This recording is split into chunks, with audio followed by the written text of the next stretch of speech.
All the proud, patriotic Canadians, hit the link in my bio, grab a Fight for Canada t-shirt. We need to start making our voices heard. I'm so sick of in Canadian streets seeing the flags of other countries. We're importing millions of immigrants every year. At the same time, 2 million Canadians are using food banks. We have a prime minister who works in service of the WF in Davos. He believes in a post-national Canada, a Canada that has no national history, no national pride. This guy has spent his entire adult life outside of the country. Us Canadians who have ancestors who fought in World War I, World War II, know what a great country it is. It's so embarrassing to see the country literally being given away. And it's not only a Canadian issue. We're seeing this across Europe, the same thing. But the Canadian people are starting to wake up, stand up, and say, hell no. I know what's happening. I know what's happening. But we need to be visible. Like I said, check out the link in my bio. I have great Fight for Canada gear.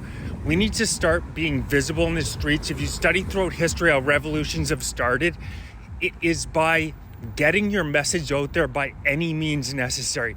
Post on social media, start talking to your friends. We have to start forming groups.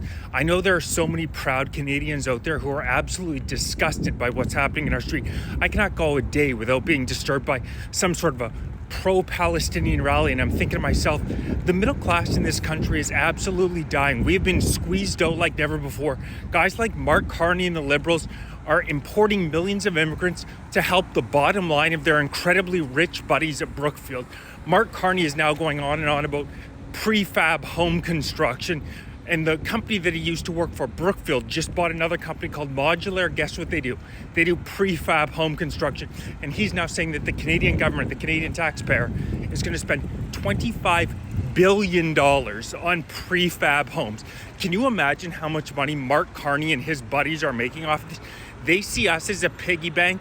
All they care about is GDP. They think that this is just a money-making operation in Canada, post-national state, as they say. But every piece of research that you look at says that homogenous societies, violent crime rates are lower.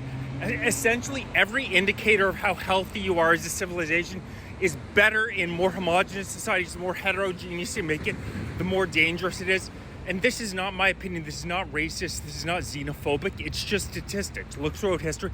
It's a fact that when you flood a country with people who have very different values, very different histories, bad things happen. If you look at what's happening in the UK right now, they're on the brink of civil war, and Canada is not that far behind. It's time that we make our voices heard before this country is lost forever. Fight back. I know there are a hell of a lot of us. There are more of us than them out there, proud Canadians who want to preserve our national history and have our kids be able to grow up in the same great country that we did. Join the cause.